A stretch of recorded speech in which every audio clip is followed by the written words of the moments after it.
Cyberpunk, the most hyped game of the past decade, maybe, is finally here. It's out. And I would say there's a little bit of controversy about its release. We've seen the Metacritic scores come in. There's a lot of people that have problems with this game, mostly based on performance, not so much the actual game itself. We're not going to start with Lethal last time because we started with him on our first impressions, and he basically said, fuck it. Mark has probably played more than anybody. Mark, your experience so far after putting a lot of hours into Cyberpunk, you have a top NPC that you're playing it on, so you're probably not having these bugs and glitches. What are your thoughts about it right now? I really like the game a lot, like to the point that I'm now concerned about how long I'm going to have to make the potential fanboy disclaimer warning at the beginning of my review, because I really, really, really like the game, and I'm a person who was very excited for it. I'm pretty much the only one on this panel or on Geeks and Gamers that really, really is into it. But at the same time, I do want to objectively analyze the game and be very, very honest about its problems, which I will. But I think that it's got a lot of what makes Witcher 3 really amazing, and some of those things don't start becoming apparent until later on. For example, the side quests are absolutely the best content in the game so far.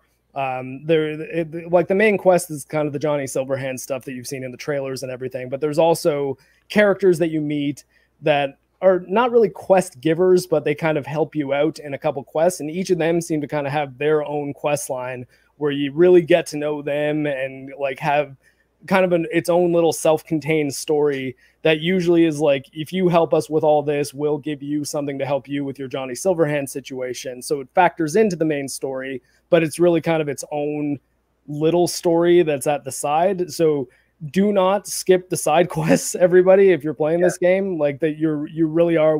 You would be skipping the best parts of the game, at least from what I've seen so far. Every so often I'll fire off a main mission, and it's fine. They're more or less okay missions, but I'm not really super enthralled by the main story. But the side quests, then character stories, seem to be what's really making me want to just sink 25 hours into this game within the last 3 days, which is my current game time. For me, we did our first impressions video, and I the first 4 hours of this game I streamed, and I said that I think that might have impacted how I felt about it. I think it really did, because I've played about 4 hours since then. I've completed the prologue and everything, and I do think that it's better than what I initially felt. I was able to immerse myself a little more when I'm not reading bits and super chats or whatever the entire time. So I feel better about it than I did when we talked a few days ago. There's still something for me.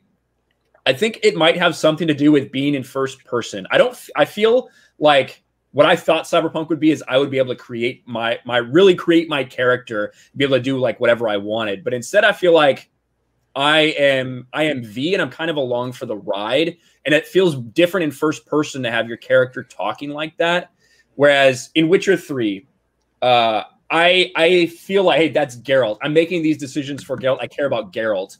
And then when you have RPGs that you play and your character doesn't talk, you just have dialogue options. I feel like I am truly getting to kind of choose what happens. But with V, it doesn't really seem that way. I don't know if anyone else has felt that.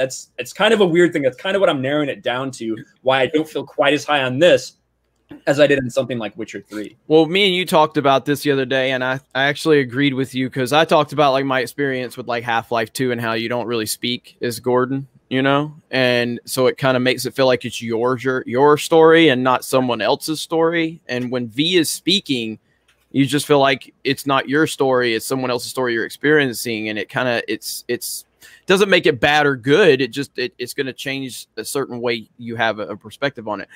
I've played the game, like I said, when I played it on my PC, which is kind of like a Walmart PC at this point. It's not very good. I didn't have a great experience, but PS5 actually have had a much better experience in terms of the way the game runs. So that changes the way it seems, and it's fine.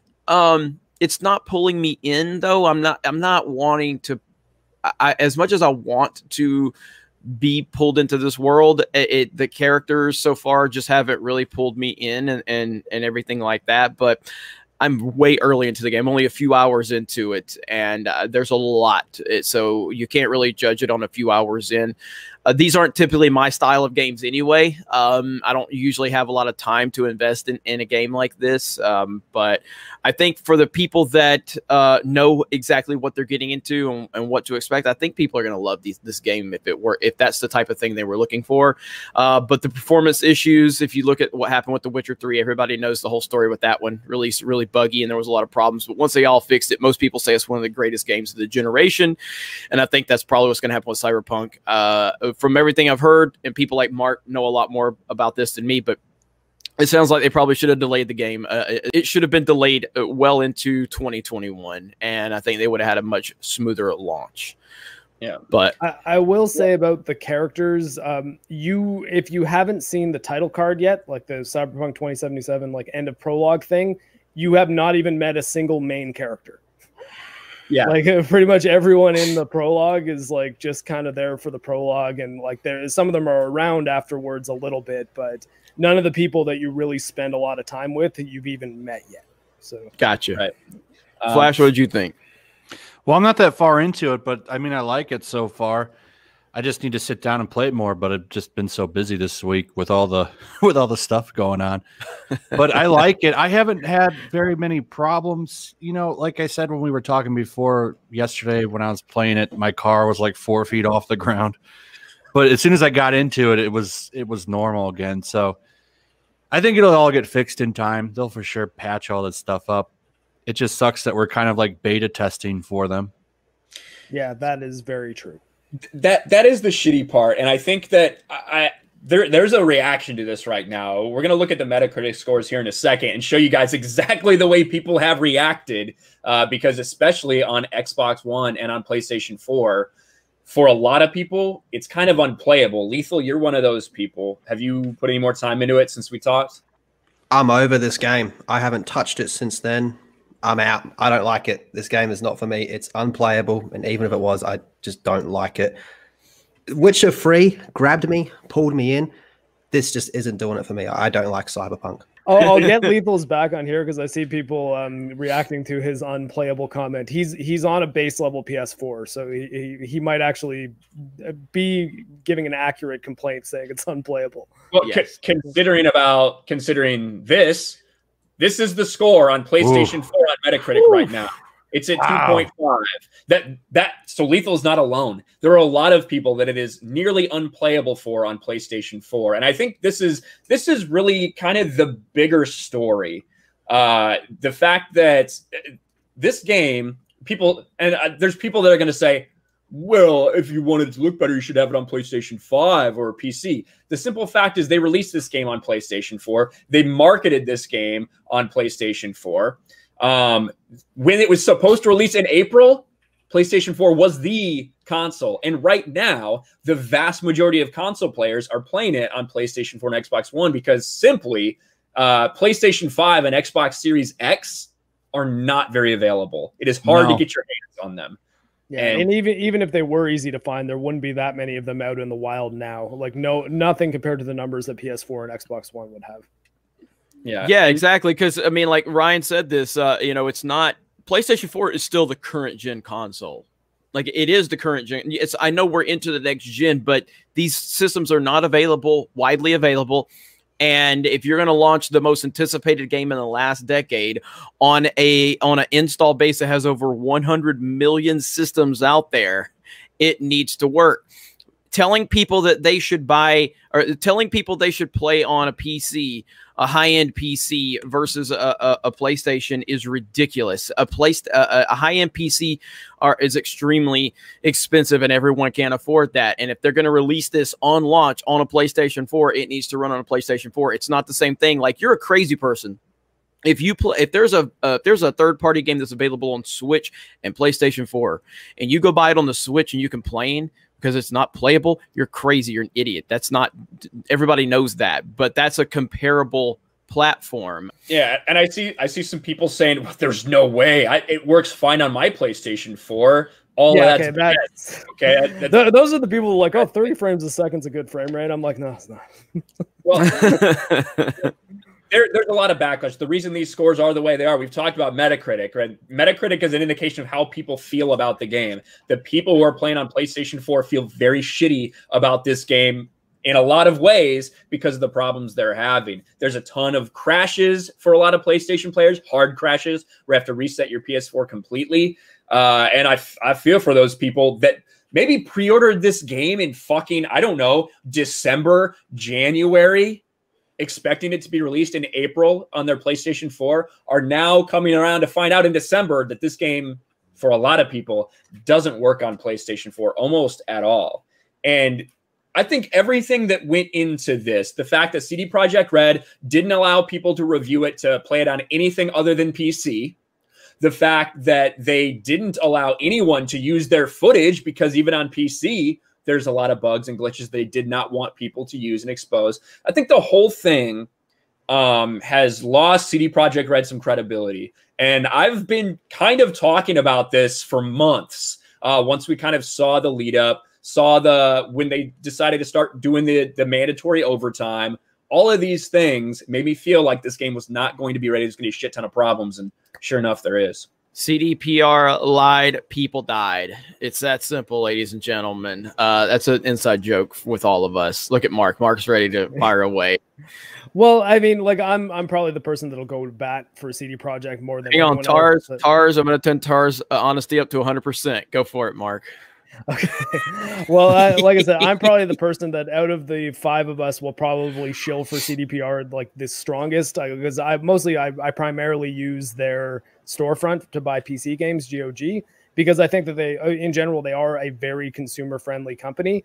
I think right now, though, there's probably 2 CD projects happening. There's like the group of people that are the more grassroots, like PC gamer, let's be the best company in the world and give people free upgrades and all sorts of free DLC content and stuff. And then there's the people that are probably saying, no, we need this game out by the end of 2020. Otherwise our shareholders are going to have a fit. I don't care if it's not ready, push it out. No, we'll just delay it another month. Then it's coming out. Like there's got to be people that are pushing for that, with the more creative developer side being like, no, we need more time.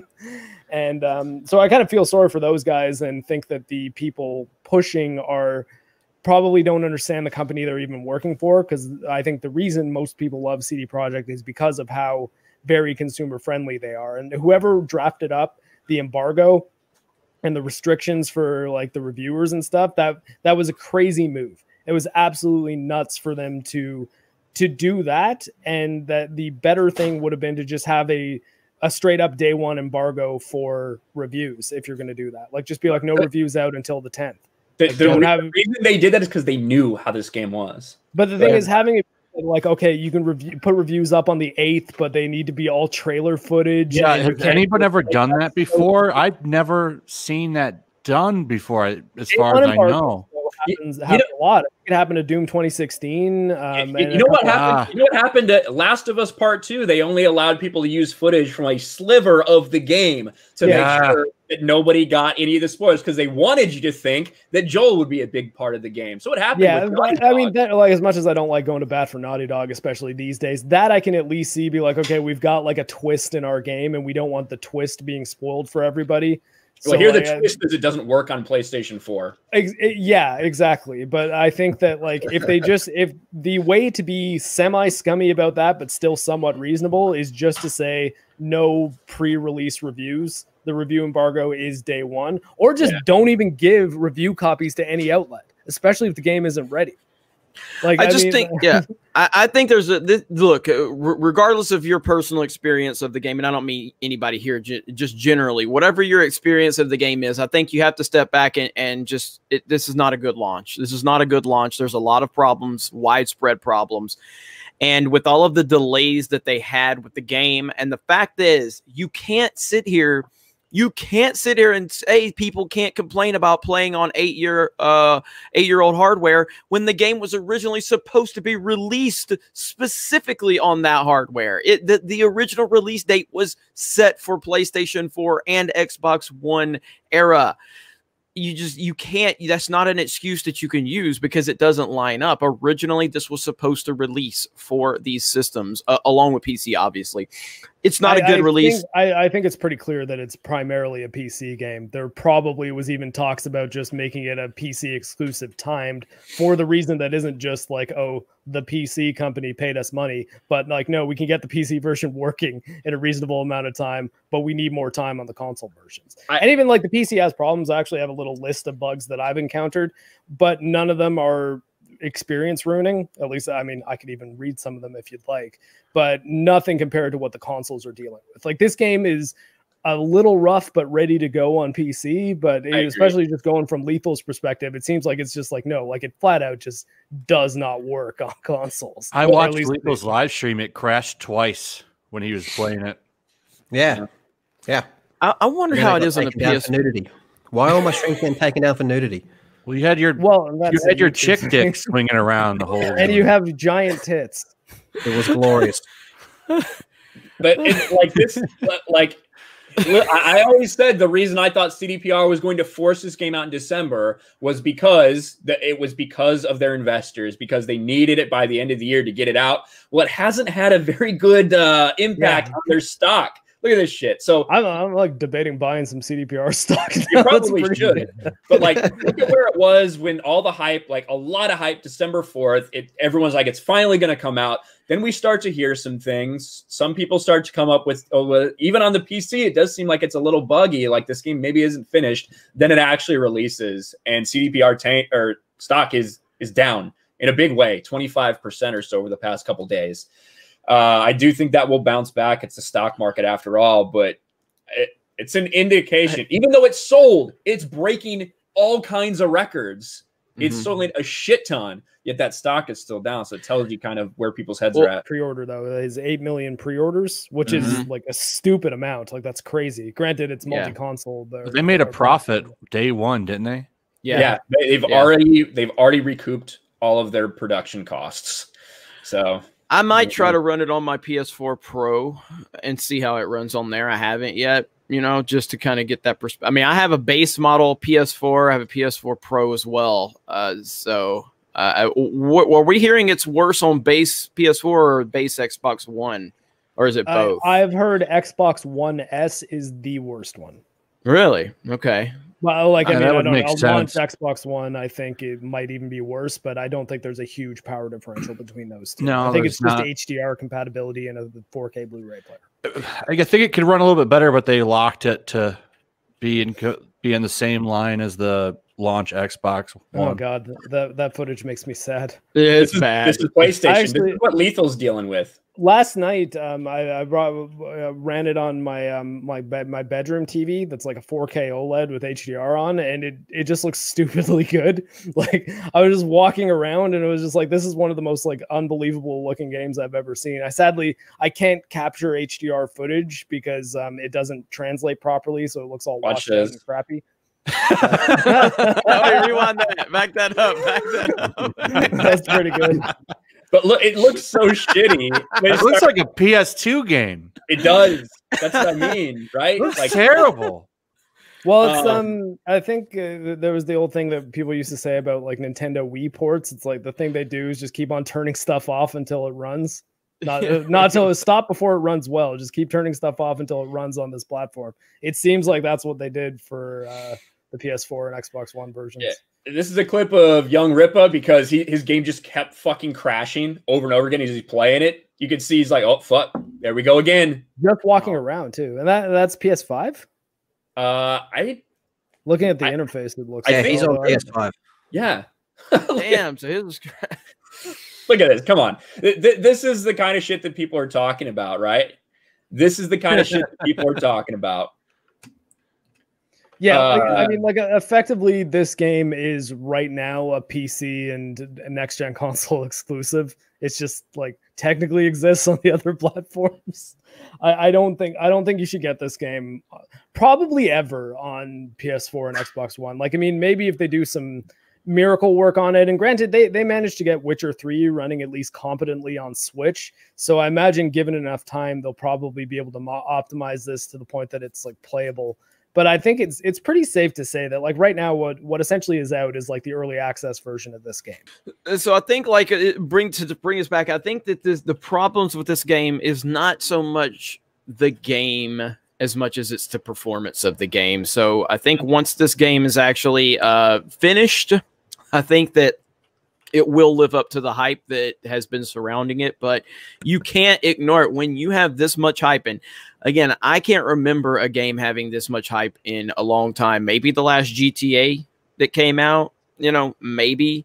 I mean, obviously there's a lot of hyped games, but when you look at the fact, like, you can bring up individual games like, you know, console exclusives, you know, Breath of the Wild or God of War. Those are big time, but this is available on all platforms, and it's a new game IP too. Yeah, and so for it to not perform well in terms of the functionality of the game, the criticisms are going to come.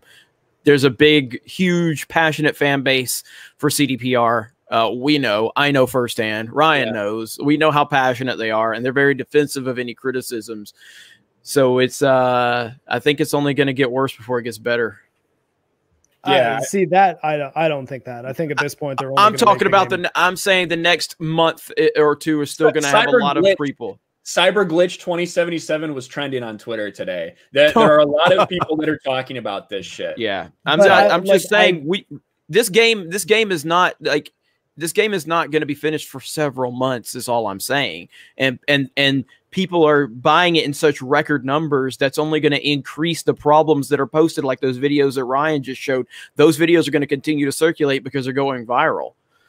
I'll say this too. This game, I don't see how this game will ever run well on base play at PS4.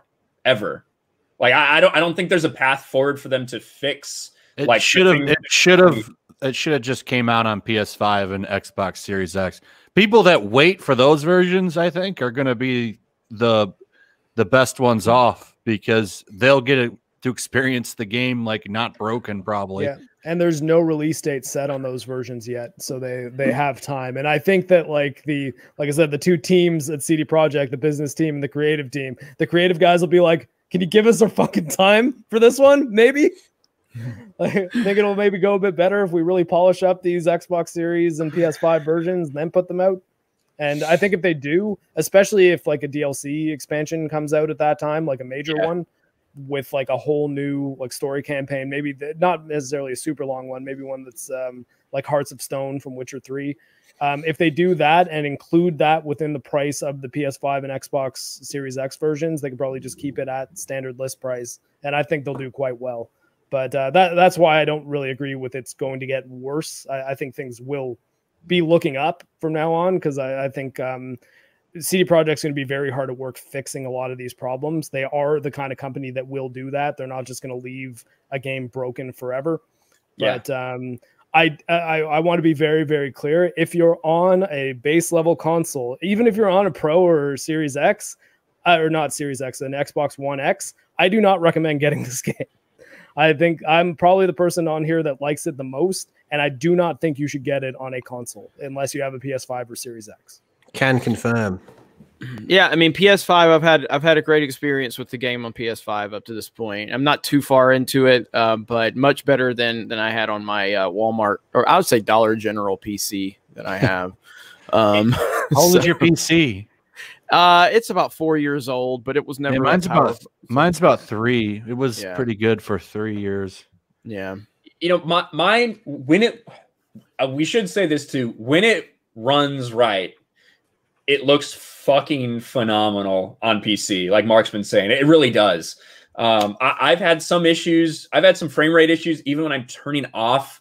The ray tracing and everything, going below what it says my system can run, I'm still having some frame rate issues, which is a little bit frustrating. And there's a couple bugs, but you know, it is what it is.